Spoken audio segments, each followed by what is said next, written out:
საქართველოს ტექნიკურ უნივერსიტეტში საქართველოს უმაღლესი საგანმანათლებლო დაწესებულებების რექტორთა მუდმივ მოქმედი კონფერენციის რიგით მე-16 სხდომა გაიმართა. კონფერენცია რექტორთა მუდმივ მოქმედი კონფერენციის თავმჯდომარემ, საქართველოს ტექნიკური უნივერსიტეტის რექტორმა აკადემიკოსმა დავით გურგენიძემ გახსნა.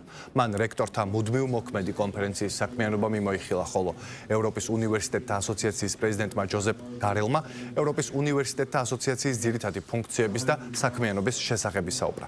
კონფერენციის სამუშაო პროცესში ჩართულები არიან საქართველოს განათლების, მეცნიერების და ახალგაზრდობის მინისტრის მოადგილე, სამართლის დოქტორი ზვიად გაბისონია, ევროპის უნივერსიტეტთა ასოციაციის სადოქტორო განათლების საბჭოს წევრი მაურიციო ტირა, ასევე საქართველოში აკრედიტებული სახელმწიფო და კერძო უნივერსიტეტების რექტორები და წარმომადგენლები. კონფერენციის ფორმატის ფარგლებში გაიმართა დისკუსიაც. ეს არის უნიშნულოვანესი მოვლენა საქართველოში და ჩვენ ქვეყანაში.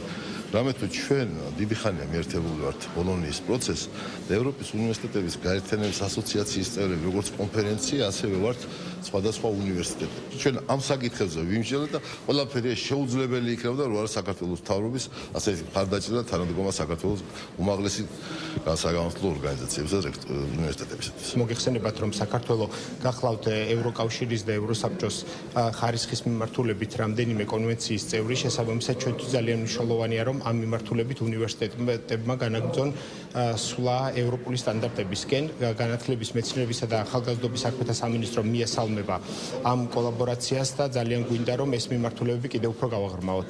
ძალიან მნიშვნელოვანია ჩვენი ყოფნა საქართველოში. ჩამოვედით იმისთვის რომ ვისაუბროთ ძირითად გამოწვევებზე, ძირითად სირთულეებზე და საერთოდ სტრუქტურაზე, რომელიც საქართველოშია და შესაბამისად ჩვენ ვიცით რომ საერთო ღირებულებები გვაქვს და მივდივართ სწორ გზაზე იმისათვის რომ განათლების სისტემა იყოს რეალურად ნამდვილად ძალიან კარგი და სამაგალითო.